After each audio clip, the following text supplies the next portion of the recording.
नमो देव्यै महादेव्यै शिवायै सततं नमः नमः प्रकृत्यै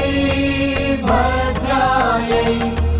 नियताः प्रणताः स्मृताः रौद्रायै नमो नित्यायै गौर्यै धात्र्यै नमो नमः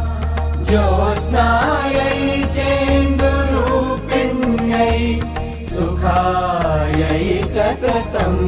नमः कल्याणै प्रणतां वृद्ध्यै सिद्ध्यै कुर्मो